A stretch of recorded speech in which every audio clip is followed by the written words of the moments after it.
Matric परीक्षा पूर्व गुरुवार बोर्ड पक्षरु करा जायछि सांबादिक सम्मेलन। फेब्रुआरी 21 रु मार्च 6 जाए चलिबो मैट्रिक परीक्षा।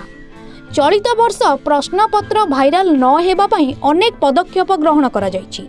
सर्टिफिकेट परीक्षा 2025 आमर वार्षिक मध्यमा परीक्षा 2025 राज्य मुक्त विद्यालय सर्टिफिकेट परीक्षा 2025 आमर पूर्व निर्धारित घोषणा अनुଯାयी यही मास 21 तारिख आरंभ हेबो एवं यह मार्च मास 6 तारिख पर्यंत कंटिन्यू करिबो।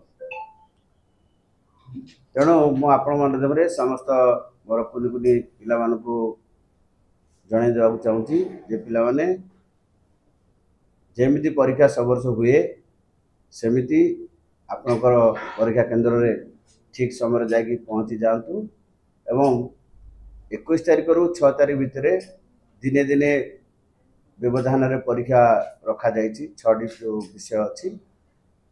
तेणु खरा आसी नथिबो सकाळु जाई बसंतु और ठीक भाव रे परीक्षा। प्रति प्रश्नपत्र रे एथर रहिबो सीरियल नंबर। एहा द्वारा प्रश्नपत्र भाइराल हेले एहा जणा पड़ी जिवो केउ स्थानरु ओ केउ सेंटररु भाइराल होइछि ताहा स्पष्ट होई जिवो। 30 जिल्ला रे 3133 परीक्षा केंद्र सह 314टी नोडाल सेंटर व्यवस्था करा जाइछि। सबु सेंटर रे सीसीटीवी लागितिबा बेले 600 सेंटर रे लाइट व्यवस्था करा जिवो। 314टी नोडाल सेंटर रे रहिबो प्रश्नपत्र। आमे 3133टी केंद्र करिछु हमर 30टी जिल्ला रे एवं हमर प्रश्नपत्र जायकि सुरक्षित रहिया पई 314टी नोडाल सेंटर आमे जाऊ कहू नोडाल सेंटर हेइछि।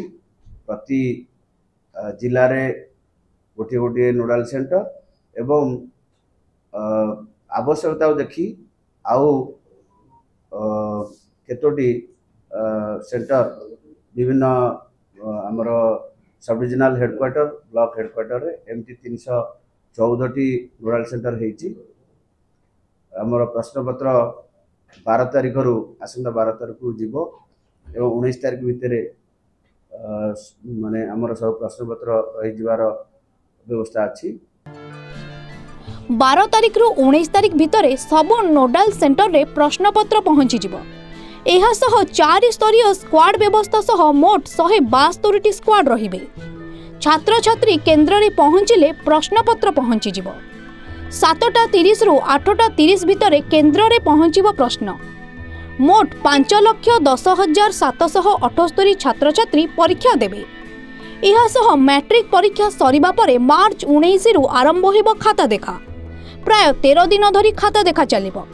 तापरे परीक्षा फल प्रकाश पाइबो।